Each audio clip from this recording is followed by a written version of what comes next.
not to 1 and 2. Sorry, Andrew. Yeah. Yeah. Good evening, board members and residents. I would like to call to order our regular board meeting for Monday, April 27th, 2015. Will everyone please rise for the Pledge of Allegiance? I pledge allegiance to the flag of the United States of America, and to the republic for which it stands, one nation, under God, indivisible, with liberty and justice for all.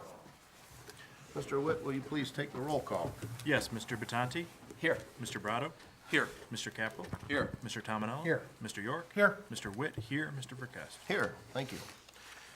Next on our agenda is the approval of the consent agenda, including the approval of the regular board meeting minutes of April 13th, 2015, approval of the bills in the amount of $655,594.19, approval of the March 2015 revenue and expenditure report, approval of the payment for 2015 state and county 800 megahertz radio licensing fees in the amount of $3,825, approval to pay ANC Electric to repair the submersible pump for the St. Christopher Sewer Lift Station in the amount of $8,700, approval to execute the 2015 Macomb County Annual Dust Control Program Agreement to provide 2 additional brine applications in the township not to exceed $8,000, and finally to accept the donation from Tricia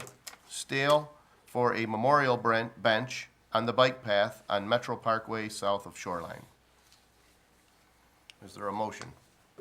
I'll make a motion to approve the consent agenda with the bills in the amount of $655,594.19. All right, is there support? Support. All right, we've got a motion by Mr. Tominello, with support by Mr. Battanti. Discussion? Yeah, I do have just a comment. We don't have to pull this item from the agenda, Okay. but I would like to point out on the revenue and expenditure report, on page 10 of 24, in the fire budget, if you look at in the revenue section, this is just an FYI for the board, really. Under the ambulance fees, the year-to-date last year was $107,000. The year-to-date today, so that would be 3/31 of 15, is $64,000. So there is an imbalance there of about $43,000. And, I don't know if we're doing less runs or whatever, but if that pattern continues throughout the year, we're gonna be another $150,000 under revenue, causing our budget to be even more out of balance in the fire department. And I did speak with Glenn about that at about 4 o'clock, and he said, yeah, he's a little concerned about that, so he's gonna watch it and see if the pattern continues. Okay. Chief, is there any, just kind of short notice to ask you that question, but I suppose it's worth asking if there's any reason that you know of that, maybe a change in the billing cycle or something that, quick explanation or no? I don't know that I have a complete definitive explanation of that, but I would say that one of the factors that could be contributing is I know that our EMS billing, the reports aren't sent to billing until they go through a quality assurance review process. And I know that we had, at last check, the crews were a little bit behind at the processing of the reports to go through the quality assurance process. So there was a larger number than usual of reports that were sitting in the queue. So that, I don't know that that explains for the complete difference, but I know that that would account for some of that, is that when we get caught up, there's gonna be a large number going out to billing shortly. Nothing that you know about, say, our operations in general to say that we've experienced, that's a, gee whiz, I don't know, 40% decline in runs. Nothing that you'd say that would show that. No, run volume is consistent. If anything, it's even slightly increased from last year, so there's not a great difference in run volume. Gotcha. Okay. Mr. Supervisor, if I might, maybe what we could ask, because I agree with Mr. York, maybe we could ask the chief for our next meeting to analyze it a little bit more. Well, and I don't know that it has to be, prior, specific to the meeting. In other words, I think the chief could probably look into it and, give us some response, even if it's via email to the That's board, right? Thanks, thank you. And Fair enough. Yeah, and if I could, Mr. Supervisor, I'll certainly, tomorrow I can get a hold of Acumet, our billing company, and they can do an analysis of our collection rates and see if there's a drop in collection rate, or if it in some way is attributable to some of the changes in Medicare payments, or a combination of all of those things as well. But we can get some definitive answers from Acumet. Sounds good. All right. Further discussion, board members? Hearing none and seeing no public comment, we have a motion by Mr. Tominello with support by Mr. Batanti to approve the consent agenda, including the bills in the amount of $655,594.19. All those in favor signify by saying aye. Aye. Those opposed, motion carries. Thank you. Next on our agenda is the approval of the regular agenda.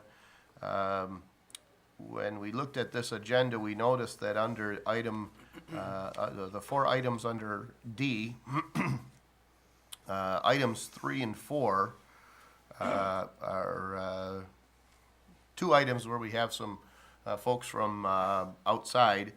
So I would like to move 3 and 4 up to 1 and 2, and move 1 and 2 down to 3 and 4.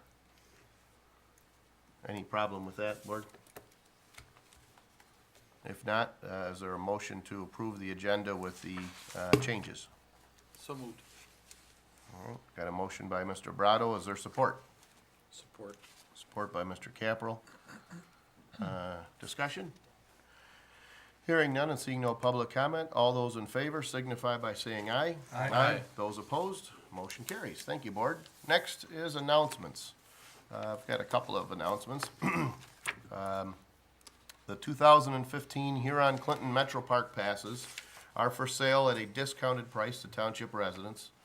Passes can be purchased at the Township Administration Building in the Treasurer's Office, and the cost is $24 for residents, $20 for senior. That's discounted from the regular $30 rate for the annual pass. Relay for Life Harrison Township is coming up. Will be held at Lake St. Clair Metro Park this year, a little different format, different location. It's scheduled for Saturday, May 9th. Also, Relay for Life this year is not a 24-hour event, but the event runs from 10 a.m. until 10 p.m. and will feature survivor recognition, several different Relay for Life activities. Registration begins on that day at 9 a.m. If you'd like to register a team or learn more about it, you can visit relayforlife.org/Harrison Township MI, all one word, or you can contact Community Manager Emily Karlichek at 248-663-3421. And if you didn't get that, all of that information is available on the township website, harrison-township.org, or you can call the supervisor's office, 466-1445. Any other announcements? All right, so we'll move on to our next item on the agenda. Item B, the approval to authorize Soulier Landscaping and Garden to provide 2 ornamental gardens in the Metro Parkway median east and west of Crocker Boulevard at a cost not to exceed $13,000. Board members, the Beautification Commission has researched the possibility of adding some ornamental gardens to Metro Parkway at Crocker. I know during my tenure as supervisor, I've received comments, residents' requests saying that they think that's an area that should be a gateway to our community, and as such is longing for a little beautification. So the Beautification Commission solicited proposals from 2 suppliers, Wiegand's Sitescape and Soulier Landscaping. While both proposals were thorough and well done, the preferred proposal was from Soulier and was also the lowest cost. In the short-term sense, if we are to proceed with this, these plantings will require watering during the transplanting process. So while the beds are new, they'll require basically some attention from our maintenance folks. And we have the ability to do that. But long-term, once the plants are established, it's the intent that these are species that are a little more hardy and wouldn't require that constant maintenance. And they're, species that would return each year. We do have folks here from the Beautification Commission, and so if it's okay at this time, I'd invite them up to the podium to address the board and tell us a little bit about the proposal. And as I do that, I look at the podium and realize that at some point it must have been moved, because it seems like it's really far away. We had election training last week, so it might have gotten not put back the same way. I just wanted to say thanks for having us all this evening. The entire Beautification Commission is here, with one exception. We have one snowbird who's not here right now, but had a lot of input. So I just wanted to talk about the gardens just a little bit. The proposed median gardens are a source of resident pride, a beautiful welcoming indication that you've arrived in Harrison Township, and I think that was kind of a buzzword when we were planning this as a group, to say you've arrived. It's kind of nice to have that in your own community, a sense of pride, a sense of welcoming home, and also welcoming others visiting. The plants are drought tolerant, low maintenance once they've been established. We have brick pavers that will be installed to outline the gardens, to give you a sense of formality, and they'll be in place for years and years to come. A raised bed in the garden east of Crocker provides a focal point for both gardens, really. As indicated, residents of Harrison Township, the Beautification Commission has diligently worked on plant selections and designs so residents can be proud of their community and visitors might be inspired and welcomed by the area. We really thank you so much for allowing us the opportunity to present these plans and to beautify our township. It's a passion of ours. It's what we love. We have had amazing support and assistance from Ken Verkest and Adam Witt, Bill Battanti, David Brado. We thank them so much for their vision and help. We have been meeting on these gardens for quite some time, and the trustees were kind enough to come and meet with us, as were Adam and Ken, on different occasions. We've made plans of our own. We decided quite a list of plants, submitted them to landscapers, had the landscapers bid on them, and also put in their expert professional landscaping advice, and the result was the plan that you saw. The Beautification Commission has already been in full swing this spring. I don't know if you've noticed some of the things that are happening around town already with lots of mulch and edging of gardens. We've worked on the Veterans Garden, Old Town Hall. This is truly a passion, and we have other projects that we're working on now, a garden around the bathroom at Tucker Park. And truly, this is a passion that we love, and to see these median gardens become a reality would be very special to us and give us a great sense that we've given something beautiful to the community. So, thanks for the opportunity. Thank you. Board members, I don't know if you have any questions. I mean, if you did, I'm sure that they could readdress the board. At least when you mentioned the restrooms at Tucker Park, when we were there the other day, we saw some visqueen down, killing off the grass, and so that's what kind of we guessed the plan was. So thanks for doing that, and really thank you to Beautification Commission for all of the work that they do. It's it's great to as a board member, but also as a resident, to be on the receiving end of all of those efforts. And I know we hear all the time about not just the work that you do there, but the recognition of individual residents and their home gardens. I know that really got a lot of positive attention, so we're thankful for that as well. They're also doing a garden walk tour this year. I don't know if you've mentioned it yet in the comments. board comments, but they're gonna be, doing a garden walk tour at different homes, Okay, throughout the community that's in July. Yeah, so Okay. we probably haven't mentioned it yet a lot. Yeah. If at all. All right. But that's coming up, that's gonna be pretty, pretty interesting. They anticipate some people coming in from other communities to observe some of the homes and everything. Should be pretty cool. great. So the thought here was, I know that there is a proposal later on our agenda. And although I personally don't believe that the decision to proceed with these gardens should be dependent on a future item, there is a future discussion on a future agenda item where we're looking at possibly entering into an arrangement or an agreement with a third party to do a recycling program in the township that should generate some revenue. And my thought would be that if this board chooses to go forward with that, that may provide the funds annually to sort of help to go back to pay for this improvement as well as possible future beautification improvements. But I really don't think, at least from my perspective, that the decision to proceed with this garden is predicated on that funding. I think it stands on its own merit. So I don't know if there's any discussion or if there's a motion. I agree with the beautification committee. When you first drive into a community, you know, the first, Yep. what you see when you drive in is really the psychology of how that community feels about itself. Mhm. And, you know, they did a nice job over there, by the sign on the right side.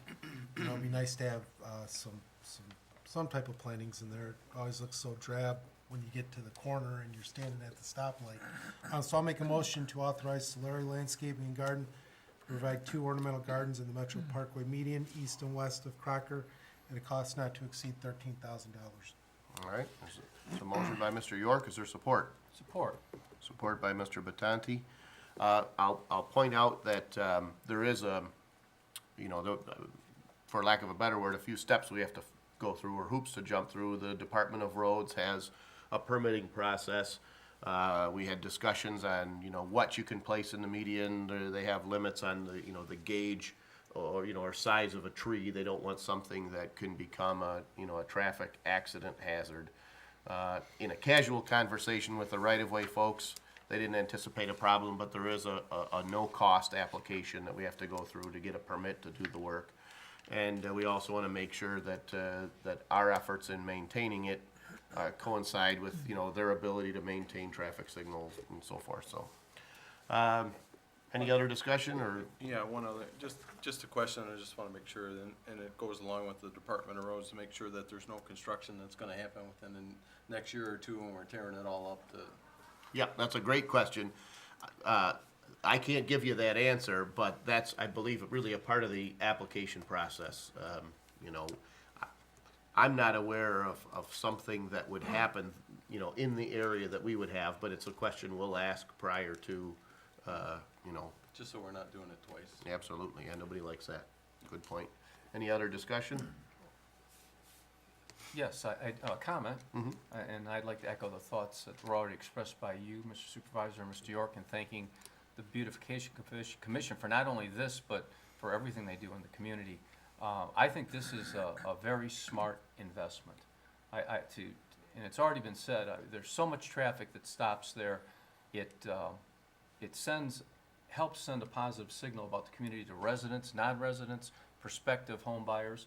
And one other comment I would make in conjunction with this is that a few months back when we agreed to extend the contract to the Beach Authority for the medians, our part of it, we talked about, even though we're not necessarily responsible for the maintenance on the median itself, that's the road commission, that we were gonna meet with the beach and talk a little bit about upgrading the level of maintenance. So I think that in conjunction with this project, it's that we should be setting up that meeting. I know you're very busy, but at your convenience to do that, and any of us that can attend, but I think that would be hand in hand a helpful thing in conjunction with this project, so thank you very much. If there's no other board comment, I'll open up the floor for public comment. William Bardell, 18-year resident. Yeah, I think it'd be a great idea. I just wanted to, and the Memorial Park looks very nice. And I take my hat off to everyone on the beautification committee. I do have a little bit of a comment. I hope everybody took their blood pressure pills. I gotta say, that fiberglass 1962 boat out there, I hate to say it, it does not go with an 1820s style hunter green and gold sign. Is there something we could do with that boat? Maybe move that sign so it's in the center of that boat. I don't know if anyone measured the length of that, again, mid-century fiberglass boat when you've got an 1820s rustic sign, hunter green and gold. If we can measure the center-to-center risers on that sign, call 811 Miss Dig, auger your hole, put some 21 AA in there, below the frost line, set your pole, and move that sign a little bit, I guess it would be north, so that Welcome to Harrison Township sign is in the center of that boat. That we got the focal point that way. Because when you get off 94 and you look, you don't know what you're looking at. The boat is one way, and I know you couldn't move the lighthouse to get the boat in the center, because that lighthouse probably has a footing underneath it. But if there's a way that, again, measure your center to center of your 4-inch poles, set a pole, another pole, again, 811, Miss Dig, auger your hole, put your 21 AA in there, put your quick set your pole, and then move that sign so it's in the center of that boat there. Then the other thing you could do is research what color that sign is. That may be hunter green, and get some flex paint and paint that top faded blue on that 1960s boat, that hunter green or whatever color that is. Research that, lightly sand the top of that, and then put the flex paint on there on the top of that boat, and that way you got a better focal point. But keep up the good work, and that's all I got to say. That boat just, whew. Whatever you do, don't paint the windshield on that thing. But that boat, I don't know where that came from, but I would pull that out of there. I'd pull that boat out of there. I don't know if someone got a tax write-off. I'd pull that out, plant a couple Tom Thumbs under there, but or move that sign so it's in the center of that boat. But that's all. But everything else is great. You guys, great job. Keep up the good work. The garden out there looks great, and all your work. Thank you for your volunteering. Thank you. Thank you. Bill Serville, resident, also chairman of the Economic Development Corporation. I fully support this project, and the Economic Development Corporation has in the past and continues to support the Beautification Commission.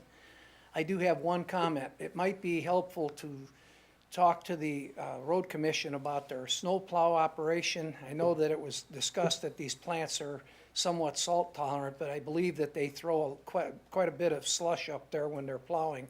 Maybe for the first 50 feet from the intersection, they could plow it straight ahead and then throw it up into the median, if you talk to them about it.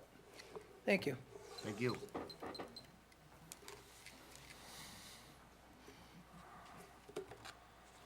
Jim Senstock, 31698 San Juan. I have some comments, but before I have the comments, I'm going to ask a couple questions. I'm looking at the quote for the east of the Crocker, one that came from Sitescape, and in it they mentioned, let me double check here, now I seem to have lost it. They mentioned an arrow board and traffic control. Look at the east one for Solier, and they don't mention that. What was that traffic board and arrow board and traffic control, and why is it in one quote and not in another? Which may in fact impact how much they charge. I don't know how much the other people have to charge. The quotes are not significantly the same. There's some difference there. As far as the, I'll preface what I have to say in that the Beautification Commission has done a nice job on many of the activities they've done throughout the township. But I have a concern spending this much money, $13,000, on an entranceway where we already have a light green boat with a, whatever, with an address or a description of the township, right on this, in that same general area, where there used to be a Freedom Trail sign that has never been put back up, which was quite nice looking and was never put back up. And I guess that's the question as to why. I'm concerned spending $13,000 on an area that the Metropolitan Beach basically told us less than 6 months ago. It wasn't their responsibility. We don't care. You know, if you want it done, you guys go ahead and you pay us all this big money to maintain it. You know, there's other entrances to the township. So it looks like we're overkilling this entrance, and we're not doing some of the other entrances. For instance, North River Road or Shook Road in Jefferson. Those are also gateways to the township. I really question, again, and not the beautification per se, but I question the need for having this located out on Metropolitan Beach. I think there's better ways we could spend the money. And the other concern I have is there is no indication of any kind of a sign or identification in either one of these gardens indicating that you are entering Harrison Township. And that's one of your goals, you said, was to let people know that you're entering Harrison Township and it looks nice. It doesn't have that in here. So it sounds like everybody's on a love fest with this thing, but I think there's some real questions. Thank you. Thank you. Seeing no other public comment, we'll close the floor for public comment and move back to board comment. I don't think I need to restate the residents' concerns regarding the boat or some of those things. I imagine that those are all issues that are a matter of opinion, but all the folks that are involved heard it, so they have a chance to give some thought to resident input. Regarding traffic control, the cost difference between these two quotes is substantially more than just the aero board and traffic control, and in fact, just the aero board and traffic control is about a $2,500 line item, but there was still substantially more than that in a difference. But in addition, I know the folks with beautification that worked with the suppliers just felt more comfortable with the proposal from Soulier, and in fact, it was the lowest price. So I think it's important that we have that conversation with the supplier to make sure that they do the work safely. There are requirements per the Department of Roads permit in terms of what we do and don't have, can and cannot do, or what we have to do regarding traffic control. Well, if they need a sign, I bet you we can loan them water and sewers, so we can save the additional cost of maybe a sign rental. Maybe it's not something they have as a company, but we could do it, so we're not, just tacking on money for the sake of tacking on money. Right. If it means that in order for them to do it safely, we have to send some guys out a couple days to set up the aero board and some cones, it's certainly something that we currently do through the water and sewer department. So, I don't know that there's a need to worry about adding that additional cost, but it's a good observation. There was some discussion about the sign in the garden, and actually, I think there was actually maybe say 2 or 3 different schools of thought. There were a group of folks that had an interest in having something like a sculpture or some piece of artwork in one of the gardens as a focal point. There were some thoughts that there should be a sign there, and then I guess it would be fair to say some folks thought that neither was necessary. Regarding the sculpture, what we learned from the Department of Roads is they simply aren't going to allow something in place that could be a reason that someone could be injured. So it's just a non-essential addition. And while we might like a sculpture or something there, they really discourage any kind of structure in the median that could be, the reason that an accident goes from a basic accident to a more severe injury. But in addition, one of the conversations that we had, and actually Mr. Witt threw this out, was we're working in conjunction, or we're anticipating the input and efforts of our Downtown Development Authority. They have the potential for funding, and they could be looking at, a logo and some placemaking establishment. So to try to predict, should that be a sailboat or a seagull, or is there a logo for Harrison Township and all of these other things in the placement of a sign, the thought was at this point to go with the garden, to go with the opportunity to beautify it, knowing that at some point in the future, if we want to add some sort of sign or placemaking, we may want to see if there's a theme, if there's a color theme, or there's something on another scale that'll be looked at, because that is a part of the DDA area. The other thing is just to the, I guess it would, excuse me, just to the south of where this area is, or I guess I'll say, excuse me, I guess it would be the southeast corner. Acacia used to come through.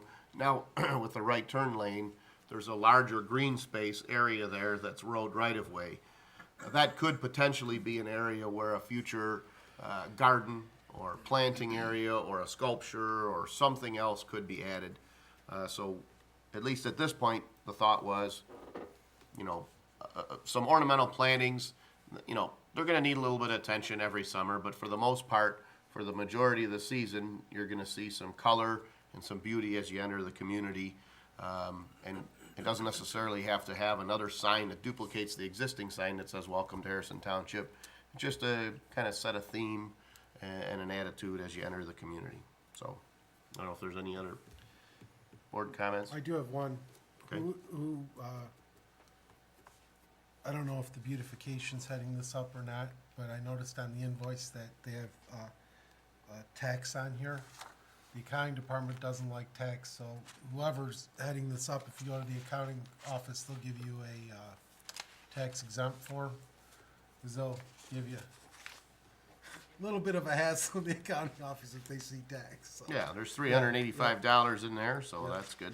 Good point. So.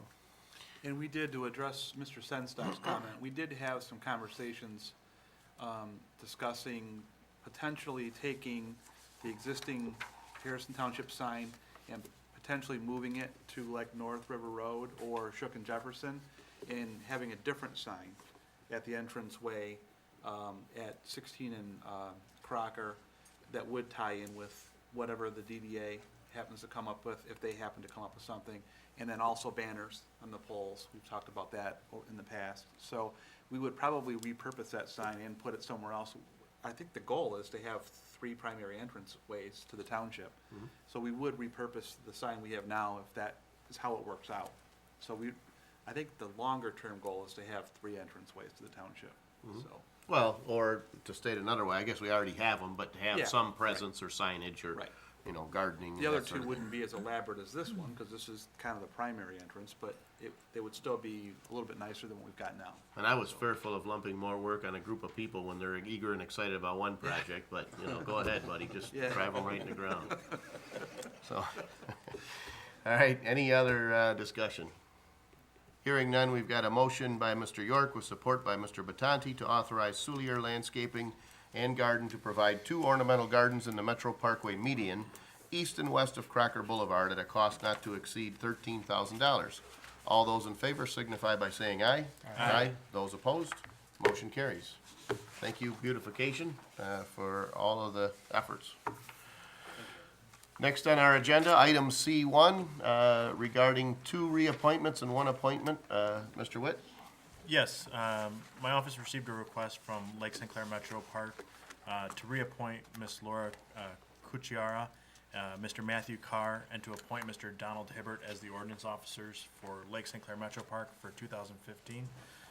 These are one-year terms to this appointment that allows these officers to ticket for township infractions within the boundaries of the Metro Park. So usually it's somebody doesn't pay their boat dockage or something like that, they'll write them a ticket or something, but.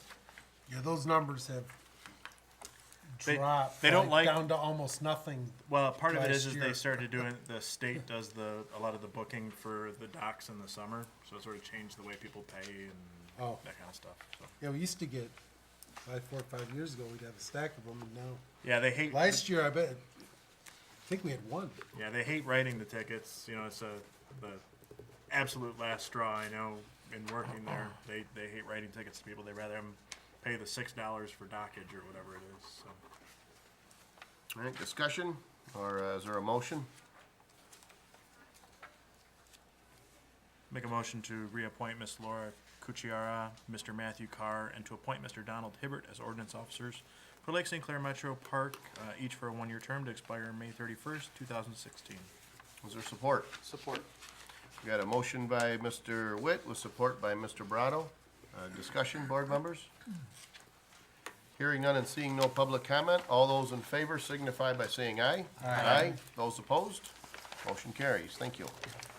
All right, next on our agenda is item D1. I think it was previously listed as item D3 regarding simple recycling. Board members, Simple Recycling is a provider of curbside collection of soft goods such as clothing, textiles, and household items. They offer a service that mirrors our waste hauling scheduling.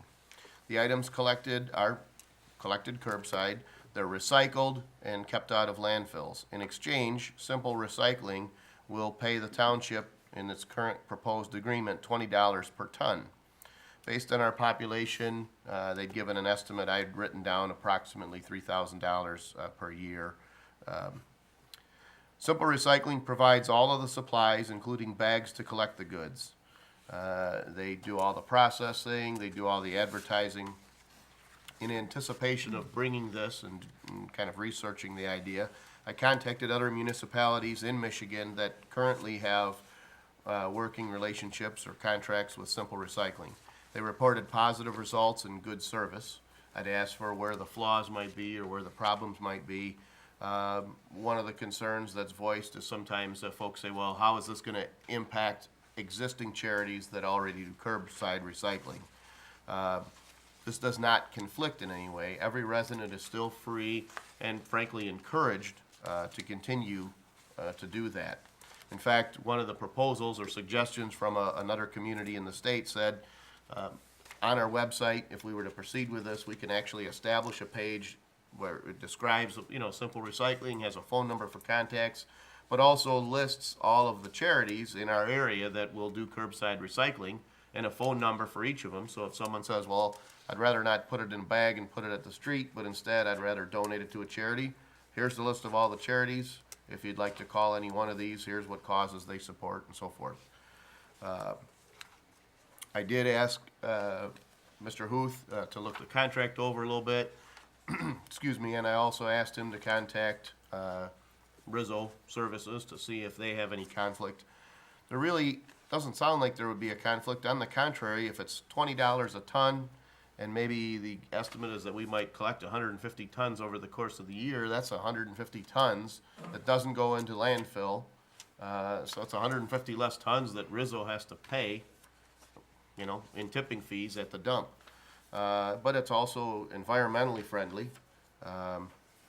And, we get some small revenue. This was what I'd made reference to earlier, where we could say, well, let's take these funds annually, and as they come in, let's put them toward future beautification projects. Maybe in the short term, it might take a few years of revenue to pay off the cost of these gardens, but at least we could look at those gardens and, kind of say, well, they're actually, not only are we preventing waste from the dump instead being seeing it recycled, but also we got some gardens out of the deal. So I think it kind of works out to talk about the two things at once, even though, again, I think they each of them stands on their own merits.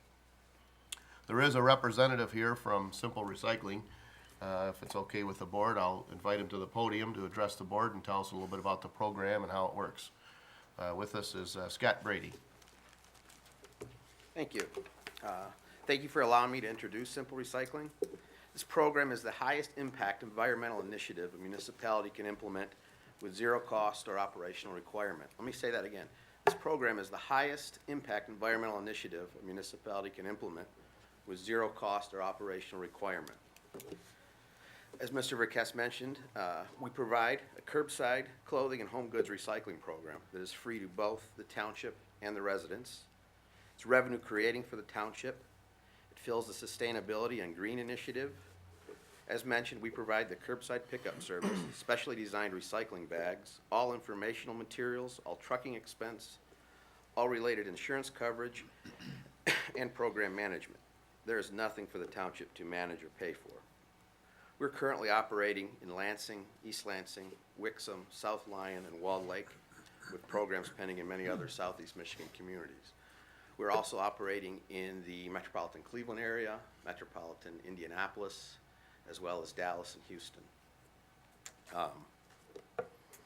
Again, to the question that our program would hurt charitable organizations, our sister company has operated collections for the Purple Heart for over 50 years. Not only have the donations not gone down in the cities that we're operating Simple Recycling, they've actually gone up.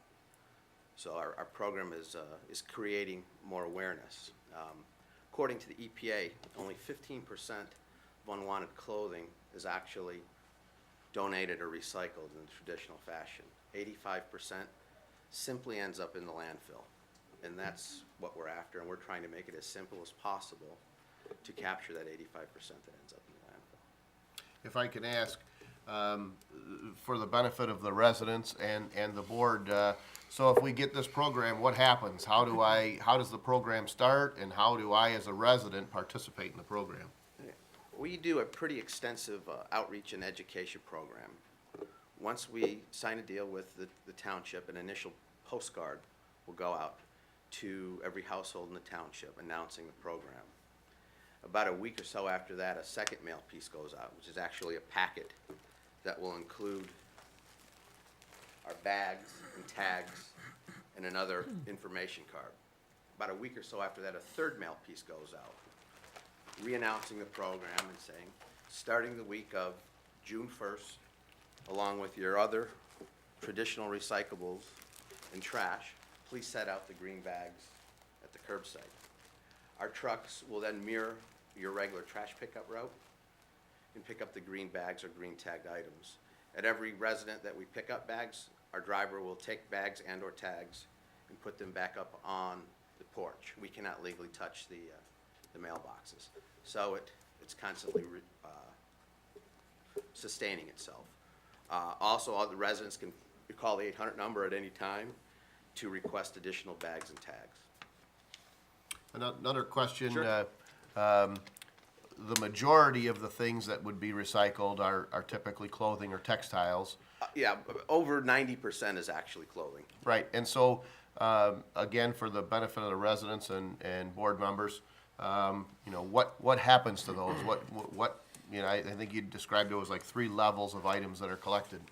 When the goods are initially collected, they go to local thrift store partners for an initial sort. And it's usually somewhere between 10 and 20% of the merchandise is actually resaleable here locally in the manner that it was intended for.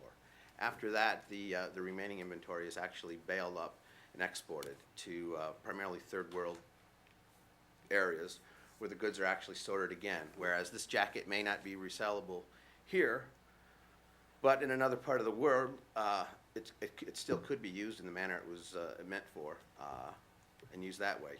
From there, the remaining inventory usually becomes rags or wiping cloths, and then the residual is ground up into fiber for insulation or shoddy padding, things of that nature. So there's virtually nothing that ends up in a landfill anywhere on the planet. Thank you. Another point that you had mentioned, another advantage to the program, was the fact that textiles aren't necessarily friendly to the total waste stream product, and maybe you can tell a little more about that. Well, for here, I think Rizzo is the new contract hauler Yes, for the sir. township. The trash that they pick up actually goes directly to their landfill. Many municipalities around the country, the trash actually goes to a MRF, where it gets sorted that way. And clothing, home textiles, things of that nature actually gum up the works, if you will, as far as the gears and whatnot. So someone physically has to climb in there and untangle it to kind of oversimplify it. So Right. And actually, I do believe that Rizzo also utilizes the incinerator for some of their waste. So for that process, in other words, any equipment that processes trash, grinds it up, runs it through some sort of conveyor system, textiles are unfriendly to that process. Absolutely. It actually makes them a lot less efficient. Okay. Yeah, I think he did say we were taking our trash to the incinerator when he Yeah, was here. Rizzo, I know at least currently, based on their rates, that's what Rizzo had said, they utilize that service. But don't they go through, Mr. Huth, do you know, do they go through to recycle stuff? Aren't they required by law? Well, the recycle To go stream is a different stream than what these products would be in, so, yes, the recycle stream they have to go through. It's gotta be sorted. Right, so the red bins go through a single stream process where they're sorted and reused. But say you got a pair of jeans that you don't really want anymore, well, we wouldn't really put that in our red bin. In fact, I think we're prohibited, and that isn't the stream where those jeans go. So as a resident, you have really two choices. One is to throw it into the dumpster, or the other is to send it to a charity. And this just gives a third option to the residents to put it in a bag and have it repurposed, maybe in the way it was intended, as Mr. Brady said, or maybe it's shredded up and it's the sound deadener on the back of your door trim panel or something. So, There's also a fourth option. My wife keeps a pile, and she moves it around the house for months. well, actually, So I know from snap. time to time, that pile's found its way to my house, so that would be the primary preferred method of recycling, That's but probably when that's a I wholly snapped. separate option, yeah. I probably snapped and said, please get the pile out of here. So I don't know if there's any questions that the board has for Mr. Brady. I do know that I went through the contract. I had conversations with Mr. Huth, Mr. Brady, talked about some of the different things in there. I believe that the version of the contract that's in the board packet has some items that we're proposing that we would change. I think there's a no compete clause, period. And I don't have my notes, but there were a couple other things. Mr. Huth made some recommendations. I'd sent those to Mr. Brady, so we'd have some discussion about them If I may, Mr. Huth, we did look at the changes. They were not very significant, and we wanted to wait to make sure that the vote went through, but they No should problem. not be a problem or an issue going Okay. forward. I did have one question, I guess, on the frequency. I think it says every second week. Is there any validity to doing it only once a month? And just from my, I mean, excuse me, maybe I read it wrong, or maybe that was a typo in that. I think it says initially you might, but I thought it said that eventually the goal is to be every week. Well, what we would do, we would do it every week to start it. What it does is creates confusion for the residents. Is it the second week? Is it the third week? Is it the first Monday? What we do is we mirror your regular routes every week, so that there's no confusion. And that will be addressed, and that will be changed in the contract. Yeah, that Again, was- that was a blank template contract that I forwarded you, Mr. Verkast, and Right. I apologize for that. Right, yeah, because it said, and we discussed that, it would be every other week in accordance, however, you reserve the right to alter the frequency. This will be every week, and that will be in the contract. and the only point there was to try to eliminate some of the traffic flow on the streets. Well, Which was one of the reasons that we went to an independent waste hauler, so we would diminish the number of trucks. well, And now if we bring in another service, we're gonna increase trucks again. well, I can tell you, and I hear your issue. I mean, It's not it's a another. small thing, but It's not another waste management or Rizzo trash vehicle, if you will, going through your community. It's a new 20-foot white box truck with our logo clearly printed on the So side. it is a different weight schedule, because that was one of the questions I had, was when we went to a single waste hauler, we basically went to this situation where we didn't have, 3 trucks that are, 30 tons running up and down the road. But this is not unlike a UPS type truck or something of that nature and size, not a heavy industrial type vehicle, but it would certainly be additional traffic, but not necessarily from a weight perspective. Right.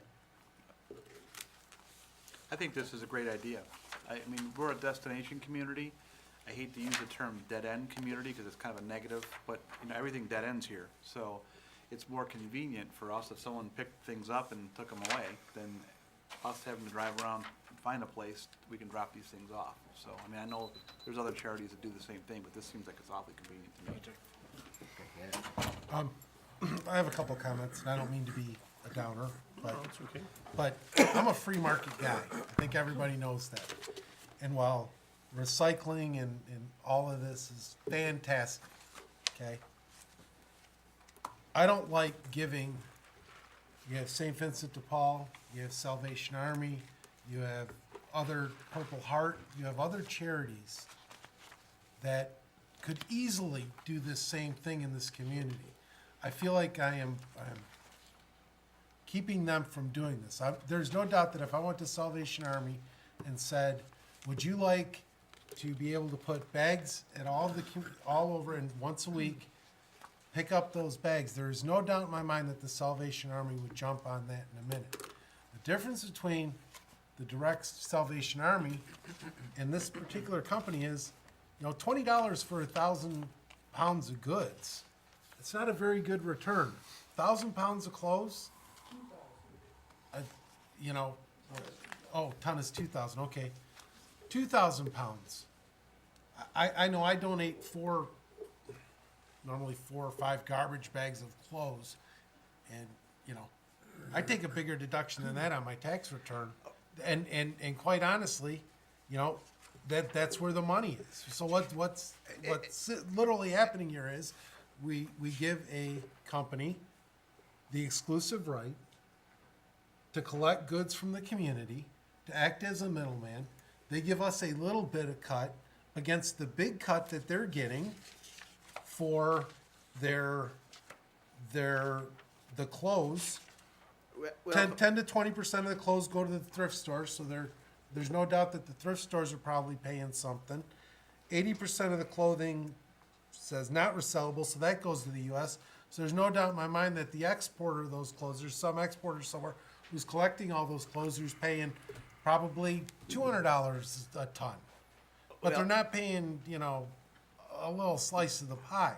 And I would certainly rather see the money or those clothes go to a charity and go to something here in, you know, locally that the citizens, you know, can use locally rather than using, If I may, quite honestly, Mr. York, as I stated, according to the EPA, only 15% of unwanted clothing is actually donated in that fashion to the Salvation Armies, the Goodwills, the Purple Hearts, the St. Vincent de Pauls of the world. 85% simply ends up in the landfill. And again, we wholeheartedly support any and all of the charitable organizations, if you will, that want to collect these goods. We're trying to make it as simple as possible to capture that 85%. And granted, the $20 a ton is not an appreciable figure. And, you know, we're operating the trucks. We have the employees. We do an extensive education and outreach with all the printed material, the bags and the tags. So there is a significant cost involved in collecting all this merchandise.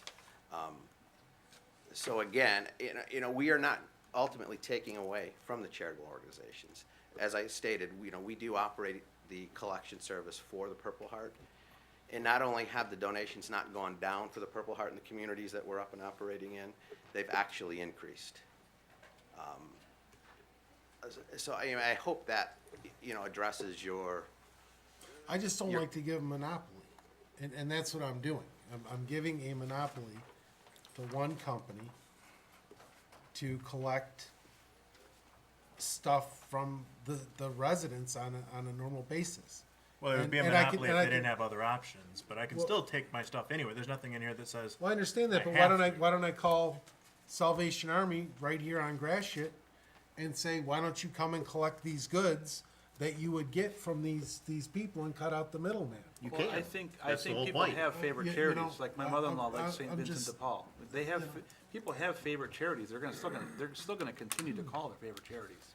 That's fine, I'm a free market guy, so, I don't think, and you're not gonna go after somebody that's decided to donate their clothing to somebody Absolutely, else. again, we wholeheartedly support that, and, you know, I'm not sure that the Salvation Army would want to go into all of the management and the expense of running a program like this in municipalities.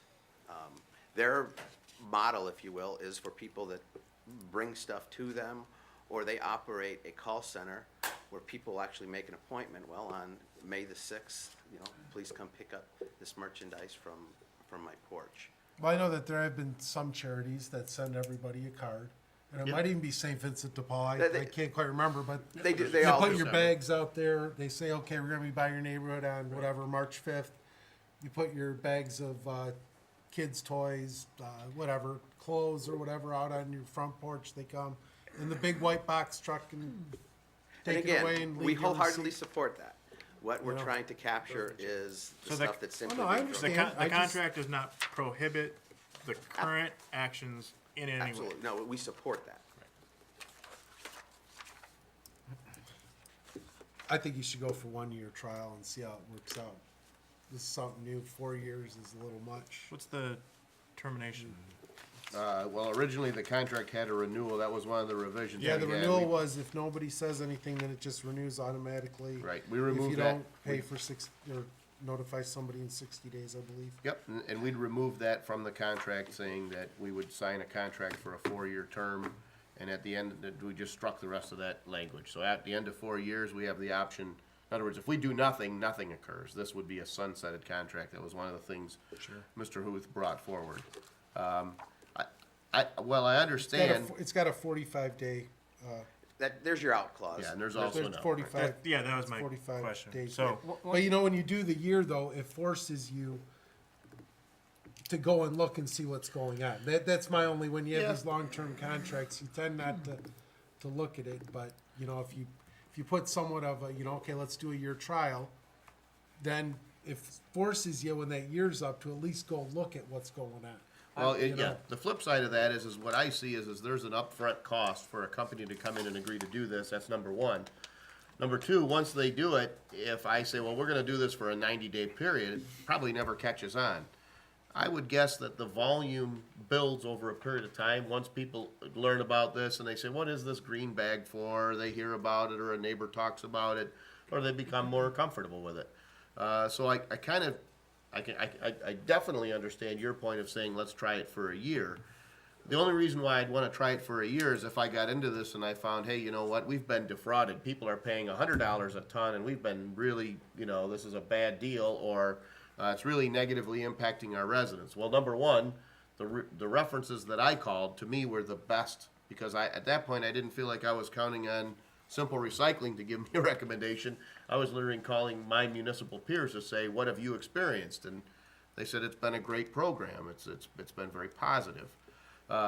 So based on that contact, I didn't have a reason to not want to do it. But if I get into it and I find, wow, this is a bad deal, well, we got an out clause. Say, we're done. We're not doing it anymore, and we terminate the contract, period. It sounds like a good idea to me, but I do agree that one thing that did stand out was the term. And I can certainly understand why there would be that there are startup costs, and there's an adoption process that would take place. So I would support this, but I wonder if instead of 4 years, we couldn't start with 2. So that would seem to give plenty of time. The thing about it is if we terminate the contract without cause, we agree not to bring in another vendor to do this. So there is a sort of a downside. If we decide we don't want to do it and there isn't just cause, then we can't bring somebody else in. So the only thing I would say, sounds like a great idea. You know, could we consider 2 years instead of 4 initially? That's all. Okay. It doesn't mean we're not gonna re-up it. Right. If things are going fine, so. I'd be okay with 2 years. Okay. I'll make a motion to authorize the supervisor to enter into a 2-year agreement with Simple Recycling to collect soft goods, subject to the township attorney's review. All right, we've got a motion by Mr. Brado. Is there support? Support. Support by Mr. Batanti. Just a point of clarification, so that we understand, do you anticipate if we were entering into the 2-year agreement that the company would not honor the arrangement? I don't anticipate it. This would be the first municipality that we've done a 2-year commitment with. I'm not at liberty to okay that Right. at this, but Yeah, it's part when of the the three of us discussion. sit down and go through it, I'm sure we'll come to something that's, Well, and just to comment on that, certainly from the township's perspective, it's easy, and I respect the position, it's easy for me to be more comfortable with 2 than 4, because we're going into it saying, well, is there something we don't know? Are we missing out on something? And I don't necessarily look at you and say, well, I better not turn my back on this guy. But the flip side of that is, none of our peers, in the county are doing it, and so you say, okay, well, are we, is there something we're missing? Did we not ask the right question? I think a majority of us have a feeling that if after 2 years this is going great and it's worked out the way you've said, why would I want to, change that arrangement? I've already got an established relationship with a good supplier. But if for some reason we find, it just wasn't the way we wanted, 2 years is easier for us to enter into than 4. and as stated, there is the out clause. Sure. All we ask is that you don't bring in another Simple Recycling, if you will. And Sure. there is not another company in this country that's operating a business model such as ours. For how long is that? For how long has what? Simple Recycling been up and running? If we decided that, or if a board, might not even be us, there's an election in a couple of years, right? What if a board decided to opt out? What is the, I can address that. The contract had a 3-year period. We'd proposed, I think, a 1-year period in that proposed contract. So we said is, the idea being that, in fairness to Simple Recycling, they're establishing this new service and this new idea. And somebody comes along and says, hey, we're gonna do the same thing, but we'll pay you $25 per ton. And someone says, well, I'd much rather do that. Well, they're saying, look, if we're gonna make that an investment, we're making an investment not only in terms of equipment and labor to be able to provide the service, but we're also advertising, we're bringing the idea forward, we're getting the community involved. So we want some assurance that you're not gonna take this idea, shop it down the street for $5 a ton more, and now we've made this whole investment and the township pulls out. well, I mean, I'm gonna be honest, I think $20 is paltry compared to, we're not talking, we're not talking recycling goods here. What we're talking is that this company has exclusive rights to come and pick these goods up, and they are going to physically sell them to a third party. True. That's what's happening here. Right. Right? Right. So if I'm that business, that's great. That's the business I want to be in. I'm paying somebody 2 cents for a pound for their clothes. I'm going to sell them for, I don't know what used clothes go for, maybe a couple $100. I don't know, $300. Something to that effect. But I have just a real problem with giving somebody the exclusive right to pick these goods up. When I know that, I bet you I could call Salvation Army and have them come and do an outreach, and we can put it on cable, and they'll do it for free, and I feel good about it because I'm not making somebody rich. Right. That's how I feel. That's how I feel. I'm sorry. I understand, and you made that point clear. Here's, I think, because I've given this quite a bit of thought, because I think it was probably a couple of months ago when Mr. Brady first approached us, and although I had the chance to kind of look at this for that time, I really didn't want to bring it forward until we'd resolved our single waste hauler contract, because I didn't really want to mix the two. Wanted to make sure we had a relationship with a new hauler, and then secondly, to make sure that there's no conflict with this waste hauler, to say, we're against this for some reason that I wouldn't know because I'm not in that business. But your point is one that I thought a great deal about, and how do we determine $20 a ton? And what I have to look at, what I ultimately came to were 2 things. And it's borne out in the contract. Number one, they would like to have a 4-year contract, and they'd like to have some sort of a no-compete clause. Number two, Mr. Brady pointed out, to his knowledge, there's no company that's currently offering this service. Well, the potential exists that somewhere down the road, someone says, wow, $50 a ton, I can still make a killing, and someone else goes out and gets a truck.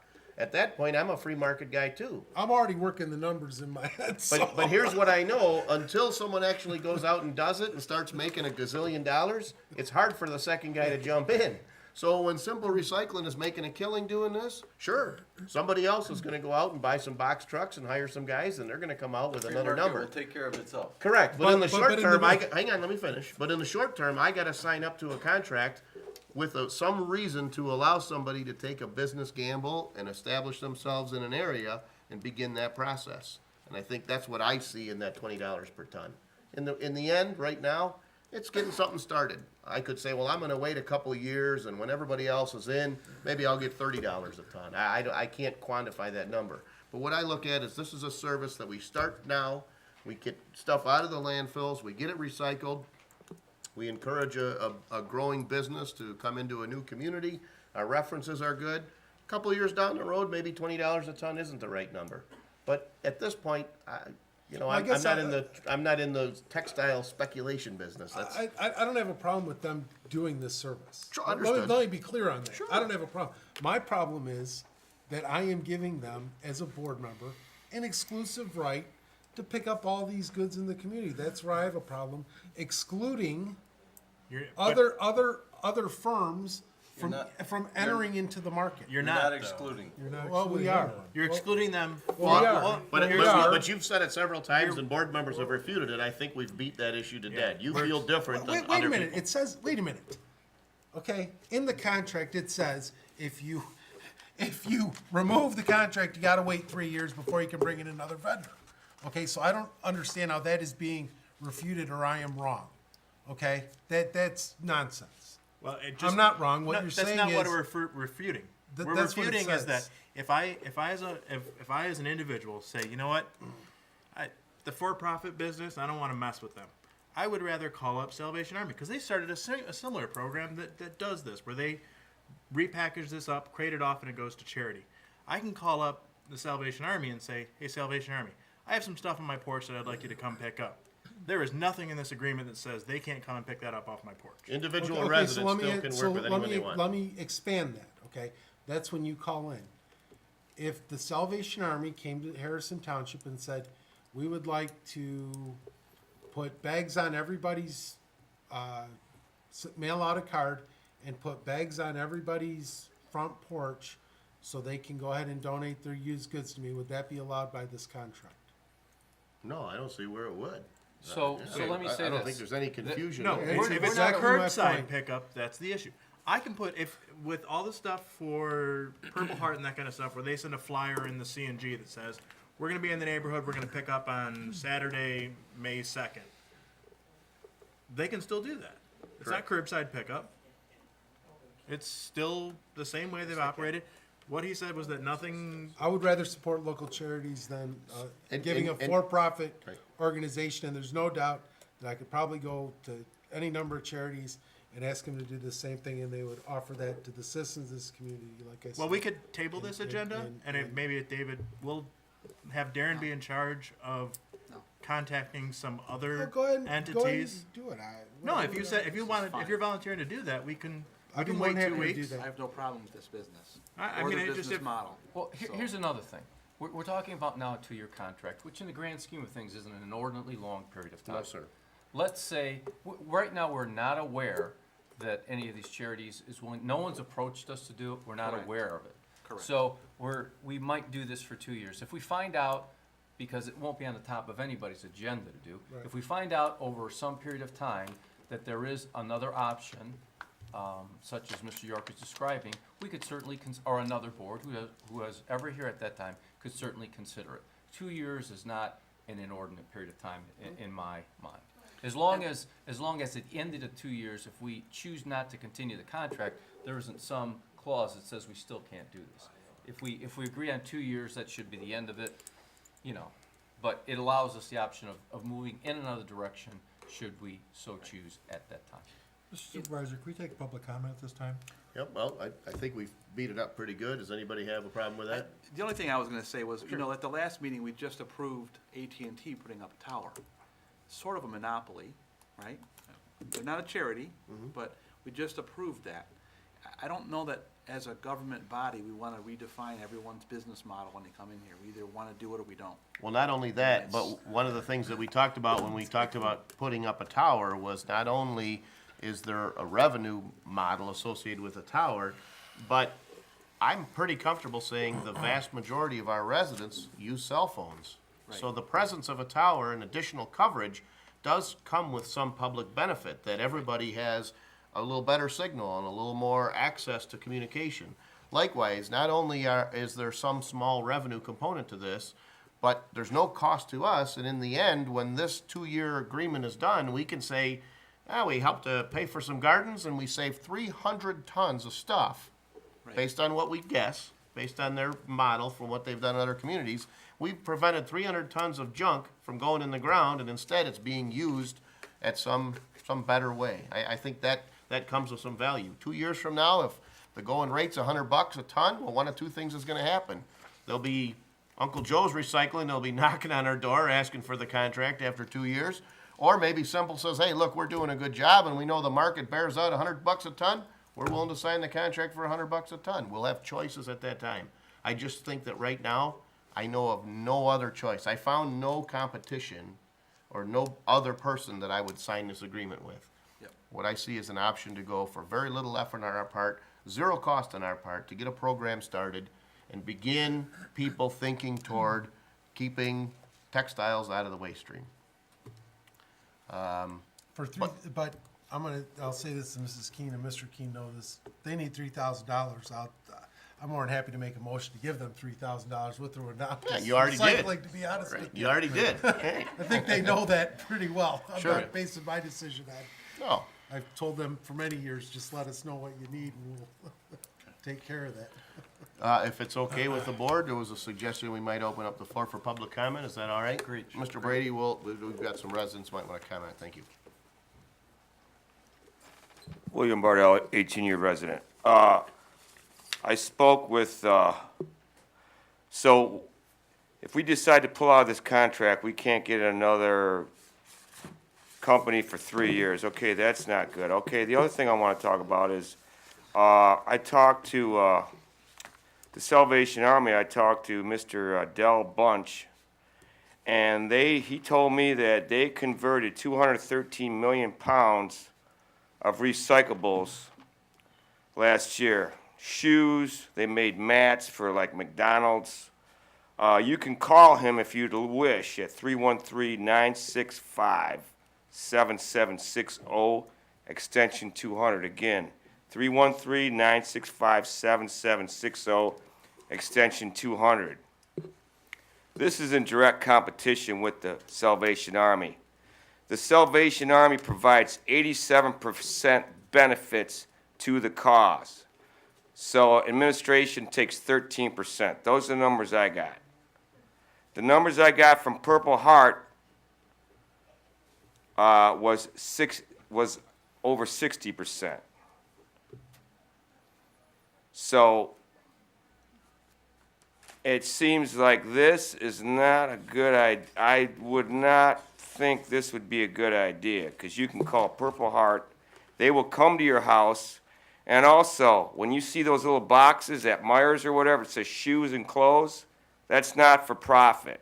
Somebody's taking that money and making profit off your old hand-me-downs. Where the Salvation Army, again, I asked him and I pressed him on this. What do you do with the stuff you don't want? They recycle it. They do the same thing. They break it down. They make scrub cloth. They make insulation. And they break it all down. That's what the Salvation Army does. Also, I called Purple Heart, and they do the same thing. They recycle what they can't use. They go through it, and that's what they do. So it seems like, everyone wants to get their hand in the cookie jar, and gee whiz, I mean, again, the Salvation Army provides 87% of service. to low income, poor people, homeless, et cetera, they only take 13% for administration. And if we want to 86 this company, we can't have nobody else come in for 3 years. So for $3,000, you're going to get trucks slamming down your street. Another truck slamming down your street. Is our trash hauler going to hit the number and say, okay, you got a green bag over here at this address? I don't think they're going to do that. These trucks are going to come up and down your street for 3,000 years, slamming down your street, and more problems. I wouldn't do it. I'd donate it to the Salvation Army, the Purple Heart, or other charities, and I think we need to put that on our website about these charities to donate this stuff. Thank you. Thank you. Bill Serville, resident. There's something that hasn't been said here. Rizzo, when they were here presenting their bid for the single hauler contract, said that they do recycle the recyclables and that they make money off of it, and the money is coming back to us. Am I incorrect in remembering that? They will pay us back a portion of what they get out of the recycling? Are you sure about that? I couldn't get a hold of the contract today, but I'm pretty sure they did say that. All right, what it says here is ownership on page 3. Soft recyclables set out for collection on the regularly scheduled collection day shall belong to the contractor from the time of its set out. Soft recyclables physically collected by contractor shall be deemed acceptable soft recyclables for the purpose of its obligations under this agreement.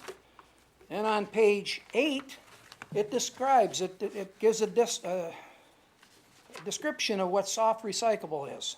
The term soft recyclable means items of an individual weight less than 50 pounds and can be carried by one person. Soft recyclables include primary men's and women's clothing, as well as items such as jewelry, shoes, purses, hats, toys, pictures, mirrors, blanket, drapes, curtains, pillows, rags, sewing scraps, sleeping bags, small furniture, small appliances, irons, radios, audio equipment, television and video equipment, cameras, lamps, hair dryers, tools, toasters, microwaves, coffee makers, computers, household and consumer electronics, silverware, dishes, pots and pans, glasses, and the like. Definition of soft recyclable is subject to modification at the discretion of the contractor based upon experience gained, so they can even expand this list if they want to. Now, the way I see this is if you have something that's too big to fit in that red box and you put it next to it, it now belongs to this man if you give him the contract. And if somebody comes along and I put a TV out there that I don't want anymore, which I've done in the past, and put a sign on it free, that's no longer legal for somebody to take it because it belongs to this company. I think this is a big mistake. If people are too lazy to take their stuff to Salvation Army or wherever, they're not going to sort it and put it in this bin either, or put it in a bag. It was talked about that our recycling rate is much less than the national average, even on stuff that is a solid recyclable. So I really recommend against this completely, but at least change the terms and make it 1 year with no non-compete after that. Thank you. Seeing no other public comment, we'll close the floor for public comment and move back to board comment. To address some of the concerns, there is a section in here, a non-compete clause. Again, I mentioned it earlier, but for clarification, the original term was 3 years proposed in here. We said that we would enter into the contract if there was a 1 year term for no compete. So that was one of the articles that we proposed revised. So if we get out for it explains if the contractor terminates this agreement for cause, meaning if we're violating the contract and they cancel the contract, or if we terminate without cause, if we just say we don't want to do it anymore, we can't work with someone else for 1 year. So if this is supposedly not that big of a deal and we want to get out, so what? Maybe we'd never want to do it again anyways. But the non-compete clause was proposed as 3. We countered with 1, and Mr. Brady had indicated that that was one of the items that we proposed. One resident asked, does Rizzo make money from recyclables? my guess is there is a component to that, but I think what the resident's referring to was the proposal from Tringali. Tringali had said that if they have a profit from recyclables, they would agree to give that profit to us. So their proposal was to say if they start making money on recyclables, they're gonna share that with us. What Rizzo has is they have their own recycling operation. They'd made that clear that they'd purchased, that was one of the purchases they'd made, or strategic purchases in their proposal. But what they have is an incentive program. If you recycle, you get points, and you can use that, was similar to Waste Management's proposal.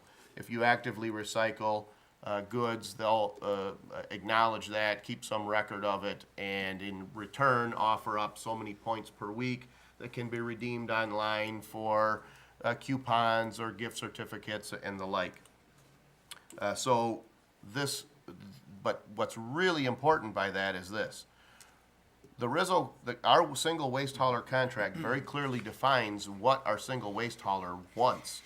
Literally, Rizzo does not at this point, and there was no proposal from any of the waste haulers to collect textiles, and textiles are not a part of the single waste hauler stream for recyclables in our contract. And literally, before we even talked about bringing this to the board, I'd asked Mr. Huth to investigate with the waste hauler if Rizzo had a problem with this, if literally this is gonna impact their stream.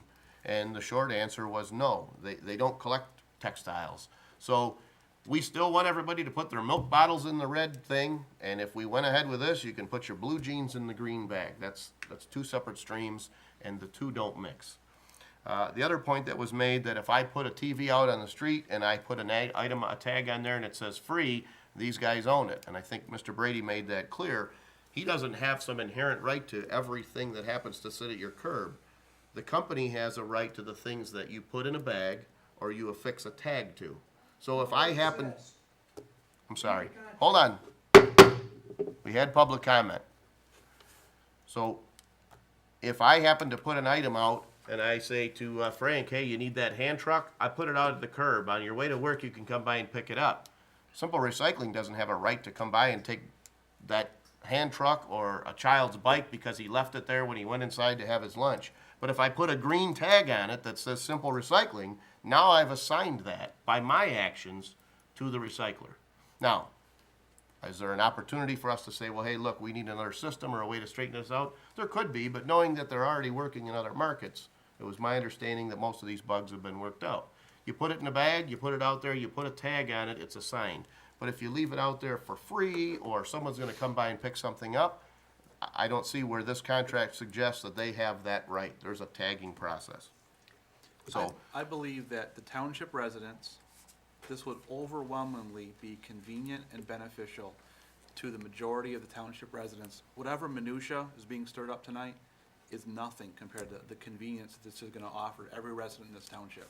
and if I felt different, I wouldn't have brought it to Exactly. before the board. There's no, I mean, I can't even believe that there's even a discussion. I mean, I'm shocked. Well, you know those green bins that the gentleman talked about? The bags. No, the green bins that are out in front of the, like Best Buy and. Yes. There's a big discussion about those, because it turns out that those aren't going to charity. They're going to a private company that's making a lot of money off that. But And he's there's not, been- I don't think he's that was saying that on- these are I going to think- charity though. I think that was on 60 Minutes. Yeah. That, you know, these companies are operating as recyclable companies, but they're really not recyclable companies. They're getting a stream of clothes that they're making lots of money on by sending it to third world countries. You know, that's why in some communities are having a hard time getting rid of those bins. Now, I think I read in the paper, it was either Warner Sterling Heights is having a big problem right now. And that's trying one to of the get rid of those advantages. bins. That's one of the advantages of this, I because just- when those become a problem, we can say, part of our legal argument for not allowing those collection bins is to say, we've already entered into a contract and we have a legal arrangement for the collection of clothing or textiles, so there isn't a need for those boxes. That's really one of the ancillary benefits that really didn't even come up, but I think in the list of all the reasons why Mr. Brady suggested that we take a look at this, that was one of the proposals, could be in the literature, but, so. I just see the world differently, obviously. And I respect that. Is there any further discussion? Hearing none, we've got a motion by Mr. Brado with support by Mr. Patanti to authorize the supervisor to enter into a 2-year agreement with Simple Recycling to collect soft goods, subject to the township attorney's review. All those in favor signify by saying aye. Aye. Aye. Those opposed? Nay. Motion carries. Thank you, Board. Thank you, Mr. Brady. Next on our agenda is item D2, was originally noted as item D4, regarding the MS4 reporting. Board members, like every other municipality and a lot of governmental entities, Harrison Township is required to maintain a general permit for stormwater discharge and submit annual reports to the MDEQ regarding our municipal separate storm sewer system, or MS4 reports. Now, I'll just take a pause here and interject my comment. What this says is the EPA, through the Michigan Department of Environmental Quality, said, Harrison Township, you must maintain the right to allow rain to fall on your land and have it run off of your land. So we're gonna permit it, and you have to have a license to do it. So that's my little commentary on how ridiculous I think this is. If we don't do it, will it stop raining? Nope, and it won't stop. We can't stop the rain. We are current in our reporting, which is one of the requirements for the permit, but the permit that allows us to allow rain to run off of our land has expired. So we now need to apply for a new permit to allow stormwater to leave township land. Attached in the board packet was the correspondence from Mr. Newmer and Wade Trim outlining the estimate or his proposal for the work to apply for the permit. The permit is a 5-year permit, and there's several steps that we need to do to report to the Michigan Department of Environmental Quality in order to get the MS4 permit and also satisfy EPA's requirements. The amount is a $6,900 figure. Mr. Newmer is here. I don't know if you'd like to add to that, and afterward, if board members have any comments. I guess just a couple of quick comments. The initial permit that the township acquired in 2003 ran for a 5-year period, so it expired in 2008. In 2008, the DEQ came out with a new application process for what they called the Phase 2 NPDS permits. That permit was challenged by many of the municipalities, including Harrison Township, through a class action lawsuit. So the DEQ then withdrew that permit application, and now several years later we see this new one coming back again. Basically what this is saying is, as the supervisor said, you have to have a permit for the rainwater to go away. This does only apply to, it very narrowly applies to township-owned and operated storm sewer systems, which would be those systems that drain your owned parcels of land. So township hall, fire stations, parks, those types of things. The storm sewer systems that the township owns and operates. There's a very lengthy process that we have to go through to get the application, and we envision that there's going to be a lot of participation and back and forth between Wade Trim and the township as we put this application together, because we want you to understand what it is that you are signing up for. When we submit this application, it's going to have there's 88 different items that we have to address in the application, and each of those items has a list of you have to do's that goes along with it. And so we want to make sure that the township understands what this permit is going to be requiring you to do, because there's cost and effort associated with those items. I will say Well, that the last time we had one of these items, now we have a DDA. Huh? So could you elaborate on what those items might be? Well, with the SAW grant, Mr. Newmer sat over there and said, we have some items that we might have to do in relationship to the SAW grant. And one of those was to look at maybe doing a DDA. So now we have a DDA under the guise of the SAW grant. So No, are not- we talking 500,000, $1 million, $2 Not the million SAW grant. to fix this, or what? That's not the SAW grant.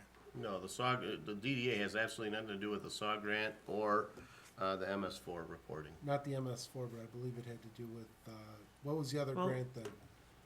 What did the If grant have what to you're do with the referring to is DDA? the waterfront redevelopment study, we, No, I believe the SAW grant, well, on the- page like 89, had something in it regarding that you had to look at the possibility of doing a DDA. Doesn't matter. Well, What are the things that we're talking about There's here? two grants that the township obtained.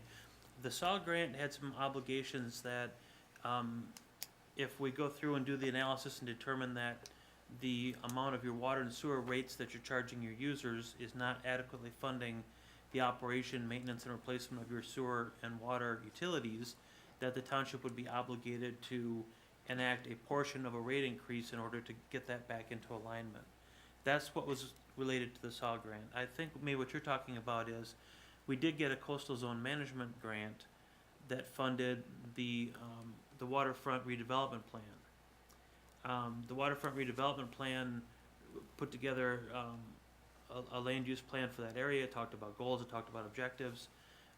One of the outcomes of that, the outgrowths of that, was that a lot of the information that comes out of the redevelopment plan could then be taken and placed into a DDA project plan and priority plan, but the one does not necessarily require the other. So you weren't required to implement a DDA or even evaluate a DDA under the coastal zone management grant. It's fine. It's not really what was said Okay. here, but I can go back and redo the video. It doesn't matter. Okay. So when we do this, what are these new requirements that we might have to be doing? Oh, right off the top of my head, they're too numerous to count. You have to go out and map all of your outfalls. You have to do illicit discharge testing to show that there are not cross connections from your sanitary sewer to storm sewer. You have to run a public education and outreach plan. You have to implement post-construction site erosion runoff control measures. You have to attempt to meet the requirements of the TIMDL, which is a total maximum daily load allowance for certain pollutants that's been established for certain waterways, including Lake St. Clair and the Clinton River. They look at things like impacts of septic systems on water quality. They look at land uses. They look at construction controls. They look at all kinds of different things. They're going to be looking at things like how often do you salt your sidewalks at Township Hall, and does that salt end up running off into the stormwater? Well, some of these things we currently do. Right. There are some of these things that are required today of your current permit. And actually, that's one of the things that we discussed with the supervisor when we sat down and put the scope of work together. Your current permit requirements are very broad-reaching and require you to implement a lot of specific activities. And I'm just gonna interrupt, and so, important to understand, back in 2003, when a prior board had our prior engineering firm do this same process, that engineering firm basically in the permit said Harrison Township will do an extensive list of things. Mr. Newmer's review suggests that a lot of the things that we agreed to in that prior permit aren't necessary. We don't need to do them. So through this permit application process, we can remove some of those things. But at the same time, if I understand correctly, the EPA and through the MDEQ is requiring things now that weren't required in 2003. Correct.